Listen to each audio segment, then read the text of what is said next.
Hey, what's up, guys? This is MPFSU, back with another video. This is Know Your Personnel, and today we're going to be talking about the uh, the most underrated and most unappreciated uh, player on the offense, and he's definitely underused by a whole lot of users.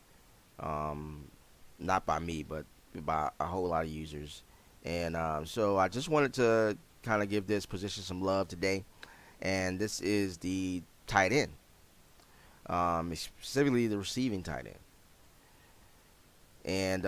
And why I say that it's probably the most critical position on in any offense is because you can have so many different mismatches, and that's in real life in even in the game, and and people think about, well, what does that actually mean? I mean, I understand, a linebacker on a safety, on a linebacker having to cover a tight end, a safety having to cover a tight end. But okay, but what does that actually mean though? They talk about that all the time, but you know, how come defenses can't stop these tight ends?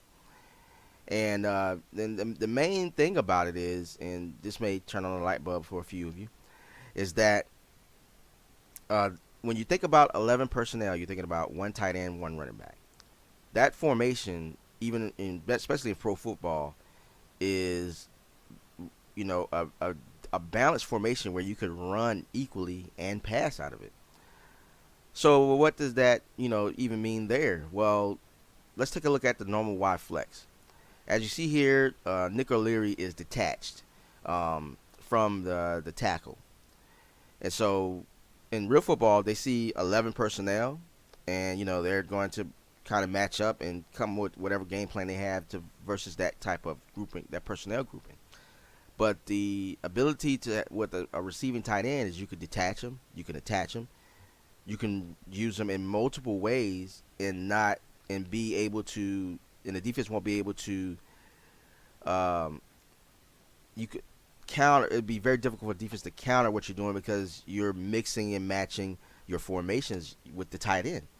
And so with that ability still to run the ball, it makes it makes you pull out your hair if you're if you're playing defense. But fortunately, a lot of users don't use this tactic, so it's very easy to play defense, easier to play defense versus a lot of users in NCAA. But in NCAA, they've taken this matchup to the extreme, as they do with a lot of things in their rock paper scissors type of formula, where he's actually just the toughest matchup for anybody to match up with man to man in coverage, regardless of speed or anything like that, which is very interesting. But uh, just to take a look at that, and for an example, we'll just call the HP Flair here. Now, say you see 11 personnel, and so now you're going to match up, and you may say, okay, well, let's just do nickel, because this could be a passing format. He could be passing the ball. Let's just do nickel. Keep the linebacker in, and let's match up. And as you can see here, you have the linebacker matched up the tight end, and it's clear that this is going to be a mismatch because we have a really good pass catching wide receiver, and he's just going to continue to roast him all the way down the field. So then, a user may go in and say, well, okay, I can't stop him with a linebacker. They may put a safety on him. They're not going to be able to stop him with a safety. The best matchup would be to go with a cornerback, especially if he's detached like that, because the only thing he can really do out there is pretty much catch the ball. Now, he still can block, but he's more suited to block in a three-point stance than standing up. So let's go ahead and choose a new play. And let's see here. So let's go with our same formation, and let's just put a nickel on this guy. A dime back on this guy. And as you can see, there's a little more opportunity there for an interception to occur. Now, obviously, my dime cornerback here is not very good, but you get the gist of what I'm talking about. As you can see how he's closing that gap in speed, he's very close. He could pick that ball off. All right. So now that that has occurred, you can turn around and go to a different formation.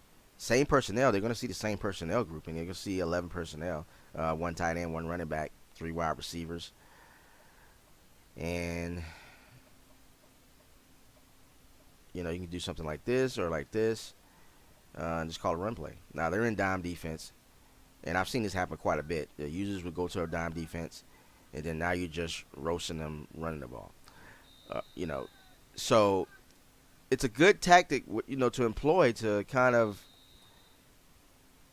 open up the running game, through passing.